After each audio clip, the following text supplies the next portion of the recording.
Ravi, chers téléspectateurs, de vous retrouver sur ce plateau de la télévision Burkina Info pour l'édito de ce jour. L'année 2019 tire vers sa fin, occasion pour marquer une halte pour une introspection de l'année écoulée. Une introspection à tous les niveaux et que pouvons-nous tirer comme leçon de l'état de la démocratie sur le continent africain? C'est ce à quoi nous allons nous intéresser sur ce plateau avec notre éditorialiste Serge Mathias Tomoji. Bonjour et bienvenue sur ce plateau de la télévision. Bonjour Paulin Yamiogo, bonjour à Niamey, bonjour à Cotonou, bonjour à Lomé, bonjour à Conakry, bonjour à toutes et bonjour à tous. Alors, le thème de ce jour, démocratie en Afrique, en ombre et lumière de 2019. Alors, la démocratie est en marche, peut-on le dire, sur le continent africain. Une démocratie cependant en quête de repères parfois. L'année 2019 a été tumultueuse sur le plan politique au point de susciter certaines interrogations. Oui, c'est vrai qu'en 2019, on est une année en ombre et en lumière sur le plan démocratique. C'est vrai qu'il y a des velléités de remise en cause des constitutions qui fait qu'on doute à nouveau de la pérennité de ce processus. C'est vrai aussi qu'après plusieurs décennies de pratique, on cherche toujours le bon temps de ces processus-là. On cherche toujours l'impact de ces processus démocratiques sur le bien-être de chacun. On n'arrive pas toujours à faire rimer démocratie et développement, ce qui fait que parfois on se demande bien si cela nous rapporte quelque chose d'être finalement des pays démocratiques. Parce que la démocratie ne devrait pas simplement se limiter à l'organisation des élections. La démocratie, c'est le pouvoir du peuple par le peuple et pour le peuple.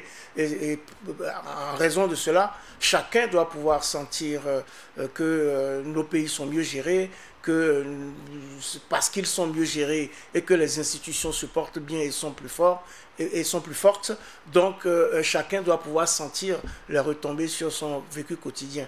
Mais c'est vrai que cette année 2019 a été difficile sur tous les plans en raison des problèmes de sécurité aussi, mais ce n'est pas une raison pour que sur le chantier de la démocratie, donc sur le chantier de l'architecture institutionnelle, on n'ait pas des avancées. Donc il y a des ombres, c'est vrai, il y a quand même quelques lumières. Les ombres, c'est la Guinée, les ombres, c'est aussi la Côte d'Ivoire qui nous inquiète beaucoup actuellement. Il y a quand même quelques lumières avec le Niger où on réaffirme que les choses se passeront bien et dans le bon sens, avec une alternance déjà projetée, ou en tout cas une continuité dans l'alternance si on veut un changement d'homme.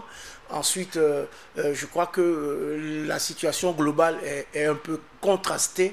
Il faut bien l'avouer, il faut bien l'admettre. Ça suscite beaucoup d'inquiétudes, mais on a quand même quelques petits espoirs et on pourra peut-être capitaliser sur ces espoirs-là pour essayer de faire avancer les choses. Et lorsqu'on parle des ombres, vous avez bien évidemment cité la Guinée, pays qui a frôlé la catastrophe.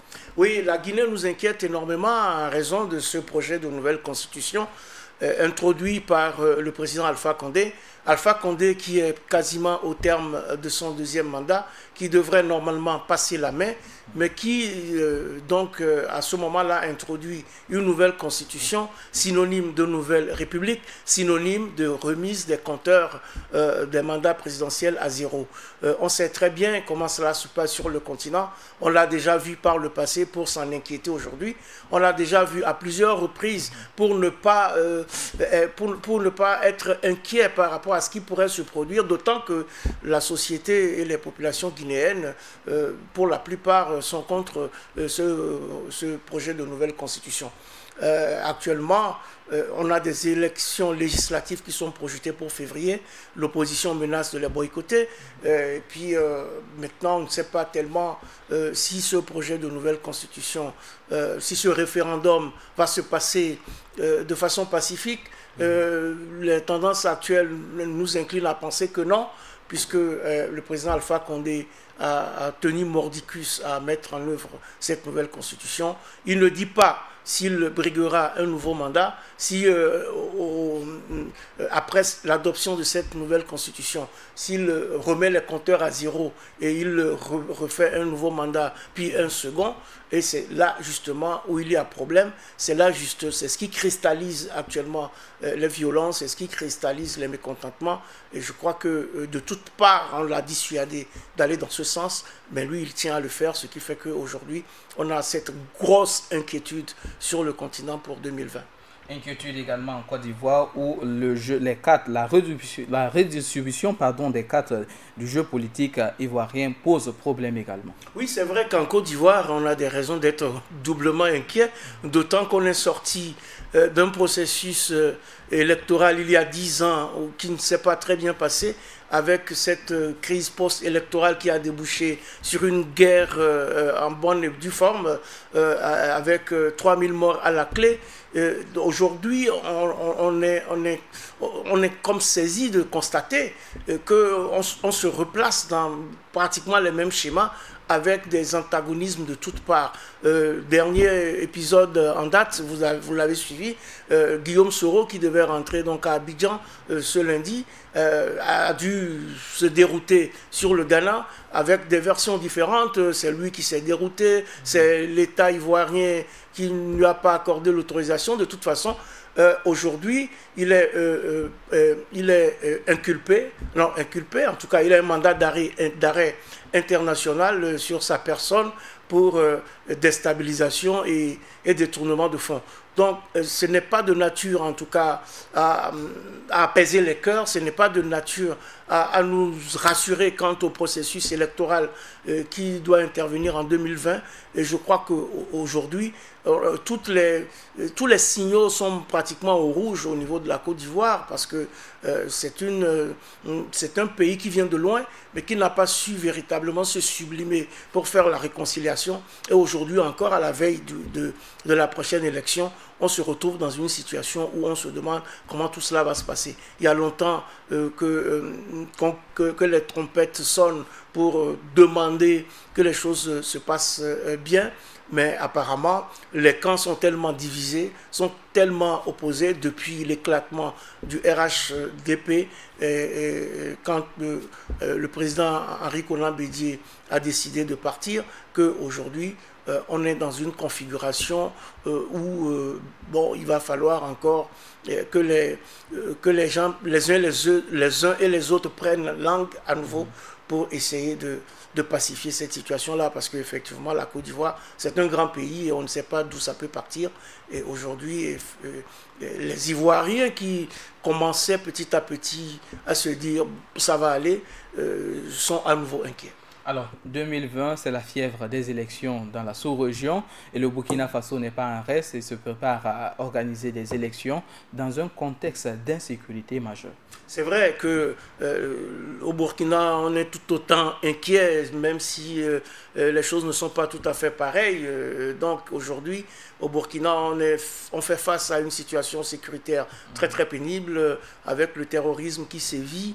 Les élections, c'est pour bientôt, dans moins d'une année maintenant.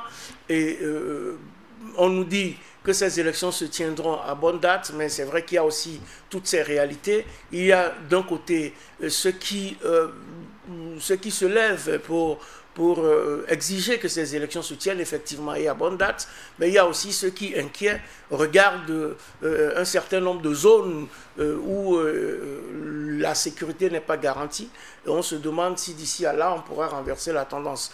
Ces élections sont des élections très ouvertes, je l'ai déjà dit, où on aura plusieurs candidatures, où la configuration, même la réalité politique du moment est complètement différente de celle qu'on a connue au sortir de l'insurrection, avec beaucoup d'attentes non satisfaites, avec beaucoup de problèmes ici et là, mais aussi on aura sur le tableau, en réalité, sur le papier, on a un pouvoir qui est prêt à défendre son bilan en mettant dans la balance ce problème de l'insécurité et du terrorisme qui a un peu plombé le déroulement de son programme, mais qui l'a quand même amené à faire un certain nombre de choses, et de l'autre, une opposition qui fera tout pour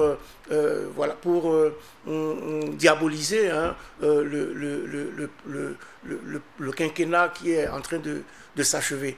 Donc là aussi, la situation est inquiétante, mais beaucoup plus en raison de la situation sécuritaire et pas en raison d'autre chose. Il faut espérer que d'ici à là, on arrive quand même à une situation beaucoup moins pénible pour les populations, parce que c'est elles qui doivent voter. Il y en a plusieurs qui ne sont pas dans leur base actuellement, qui ne savent pas à quel moment ils pourront retourner chez eux, qui ne savent pas comment les choses vont se faire. Donc je crois qu'aujourd'hui, il faut très vite prendre la mesure de la situation et prendre également les mesures qu'il faudrait pour régler un tant soit peu cette situation-là.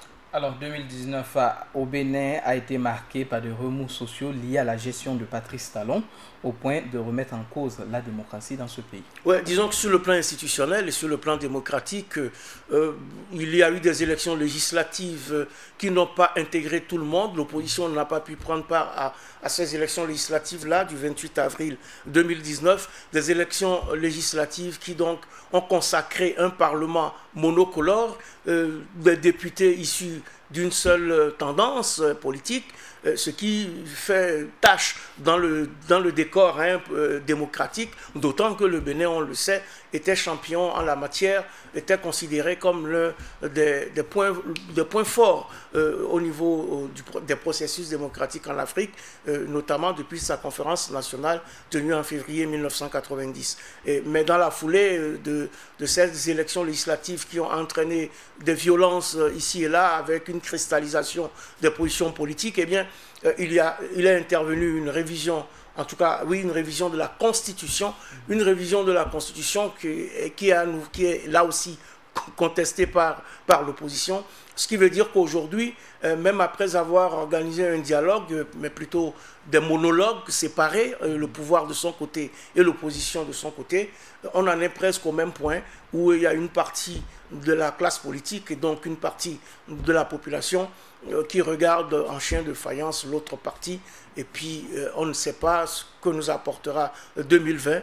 Dans tous les cas, pour certains, il s'agit nettement d'un recul démocratique au niveau du Bénin, et ce n'est pas intéressant pour les processus en Afrique, d'autant que le Bénin avait commencé ce processus-là de fort brillante manière et servait un peu de boussole et de lanterne pour le reste du continent. Aujourd'hui, c'est une toute autre expérience qui se mène au Bénin. On verra bien comment les choses vont s'arranger en 2020, en espérant qu'il y aura quelques lumières ou quelques éclaircies. Justement, on ne peut pas parler de la démocratie en Afrique sans pour autant parler des lumières. Très brièvement, peut-on parler de ces lumières? Oui, bien sûr. Moi, ce qui me séduit pour le moment, je dis bien pour le moment, c'est peut-être la Guinée-Bissau.